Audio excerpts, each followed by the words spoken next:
What's up, guys? Welcome back to Watching Rob Poker. On the menu today we have some more no limit 1, 2, and 2, 3 at the South Point Casino. More of me getting smashed by the deck again in the face.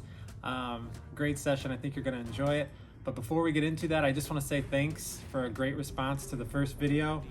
Totally surpassed my expectations. A lot of new subscribers, a ton of positive feedback. So I'm super pumped to continue this. So at the end of the video though, I just realized I didn't give an introduction really about myself on the first video. So for anyone who cares, at the end of the video, I'll do a quick about me and kind of show my poker stats, which I plan on sharing with you every session. My poker stats before I started the vlog and kind of go over what my goal is for the year. So let's get into the action at the South Point and we'll see you at the end of the video. All right, here we go. Session number 2 on our way to the South Point. It's a nice casino, only about a mile from my house, so super convenient. They run 1, 2, 2, 3, 2, 5, some 5, 10, limit, tournaments, so great mixture of locals and tourists. I put my name down for the 1, 2, and the 2, 3. We get called for 1, 2 first, and we jump right in the action. I believe I raised my first 2 out of 4 hands. A lot of limping going on here. I like to splash around early when I jump into these smaller stakes games. Here we look down at 2 6s. We get 3 limpers again. I don't want to play for $8 pots. I make it 16. Everybody folds. We take down the blinds again. So we're making some money here, just $8 at a time. Hoping to get called for the 2 3 soon. Next, we are on the button. I straddle for the $5. Under the gun opens for 15, and it's folded to me. I have ace-queen. I think a call or a 3-bet is fine here. He is a much older gentleman. He may be the tightest player at the table. So I decide to just flat here, and the big blind calls as well. We go 3 ways to a flop of ace-10-7 with 2 clubs. Big blind checks. Under the gun raiser bets 20. I just call here, planning to proceed with caution, as I may be up against a hand like ace-king. Big blind folds. We go heads up to a beautiful turn card of the queen of diamonds. He leads out for 35 now. So I'm pretty certain he does have an ace-king hand. I'm kind of ruling out pocket 10s, as I don't think he'd open under the gun.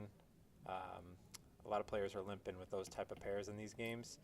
So I do debate a raise here, but I decide to get tricky with a flat and evaluate a river card.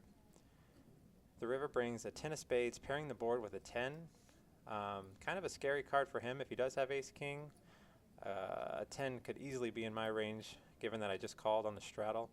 But he does lead out for 50. So I really put him on a large ace here, so I decided to go for some value with the 2 pair. I make it 120. He thinks for about 10 seconds, and to my surprise, I hear, Oh, you got quad 10s? oh boy, what did we get ourselves into here? Going for some value, he reshoves on me. I have top 2 pair. I kind of think I'm getting coolered right now, but I only have 120 behind, so I got to make the call here. And he shows us the ace-queen for the chop.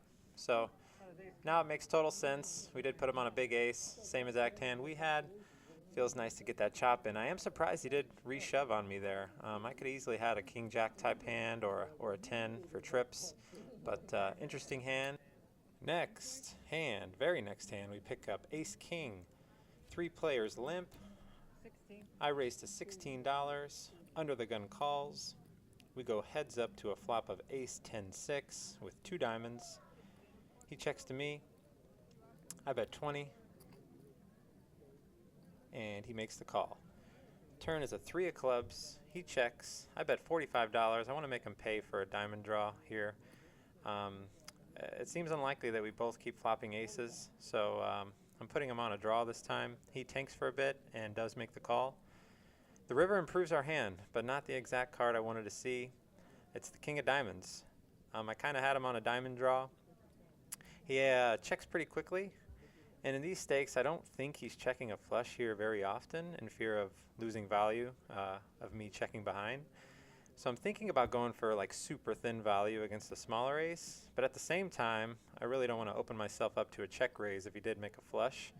So I do decide to check back here, and he does show the ace-jack for 1 pair. Ace-king is good. After the hand, he did say he would have surrendered to pretty much any bet. I was gonna have to surrender the hand. Yeah. All right, we get called for the 2-3 game now, so we pick up an $88 profit, and we sit with $388 to start the new 2-3 session. And what do you know, the monster hands just keep coming my way. The third hand, we pick up aces in the small blind. Under the gun limps, cutoff and button limp. I make it $25. The big blind, cutoff and button, call to a flop of Queen Jack 7 with 2 spades. Kind of a wet flop for my hand, a lot of draws out there, so I also don't have the ace of spades, so I continue for a larger sizing of $75. I'm hoping to take this one down right on the flop, and we do.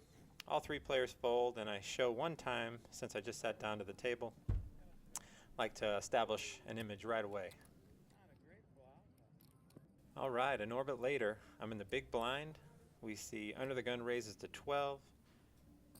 Folds to the small blind. He min raises to 25. We look down at 2 kings. What is going on here? I have about $450 in front, and I make the 4 bet to $80, which looks like a total squeeze play, given that weak min raise that just confuses me. Under the gun folds. Back to the small blind, who puts in the 5 bet. Oh boy, a 5 bet in these stakes usually means trouble. I've only folded kings once pre-flop in my career, and it was correct, but in a much larger game. What do we do here, guys?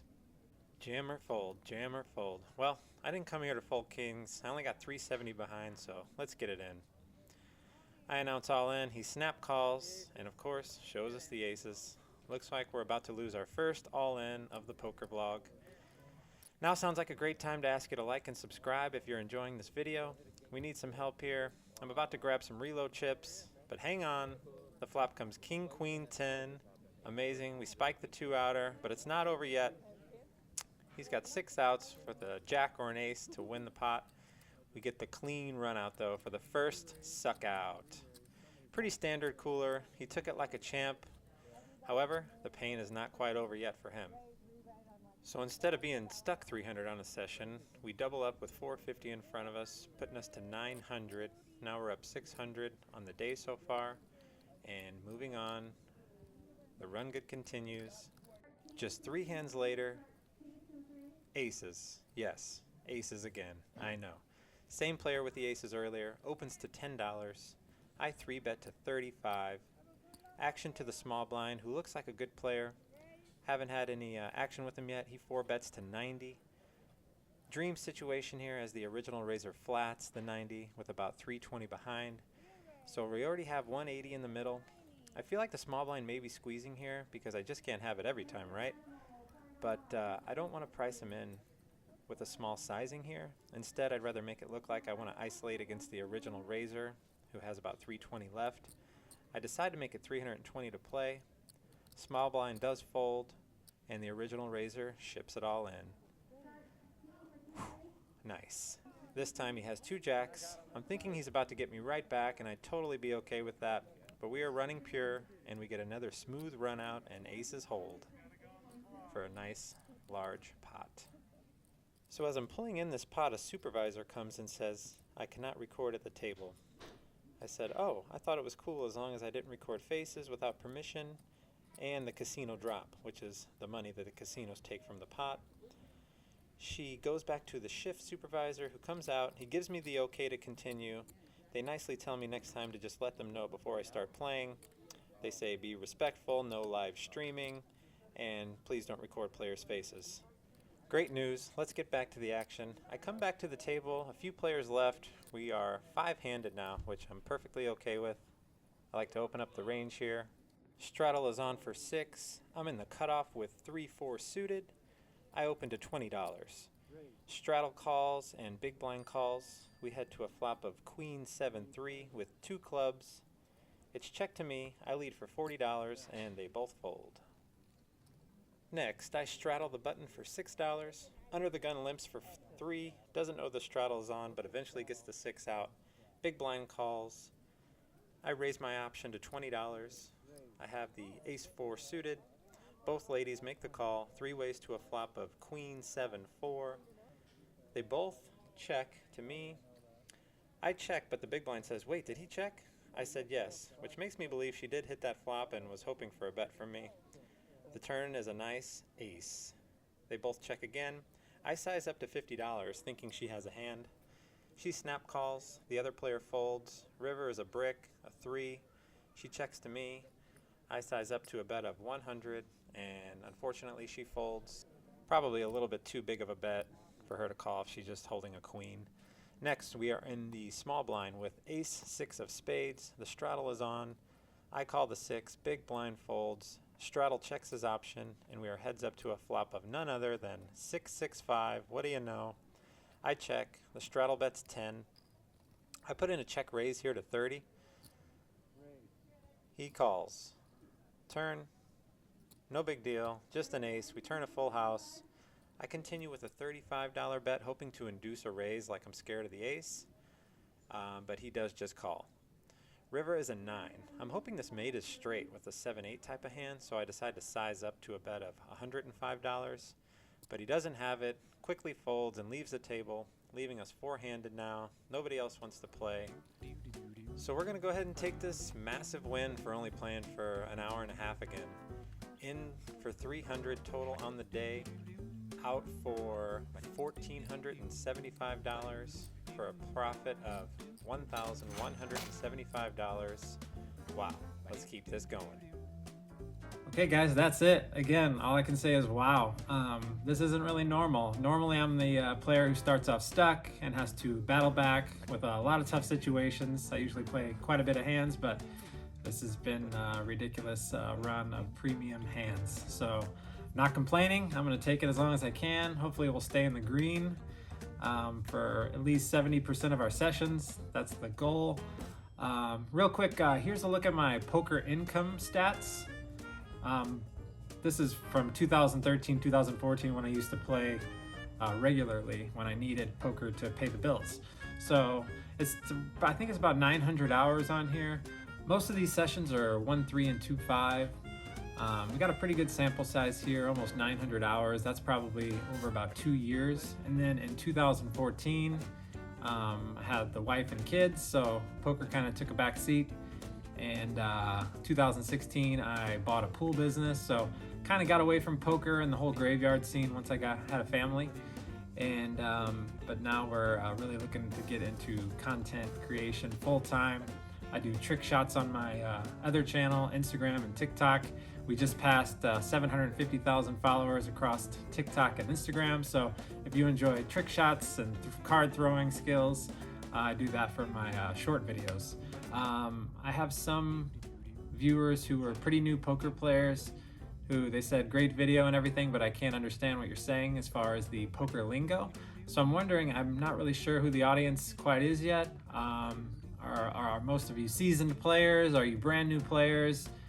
Can you understand what I'm saying? Should I make a separate video about sort of positions, poker lingo that you might need to know for watching these type of vlogs and just to know in general? Or do you know what I'm talking about? Some of my friends who are just checking out the video, they don't play poker, so they're probably not going to be returning viewers. So that's one thing I do want to know is who is the audience? So drop a comment. Let me know if you a regular player, recreational player, what else you'd like to see in the videos that could help you out, bring you some value. That's what I'm here for. That's what this channel's all about. And let's go from there. Continue having some fun here. Continue the run good. And thanks for watching, guys. We'll see you next Sunday. Have a good one.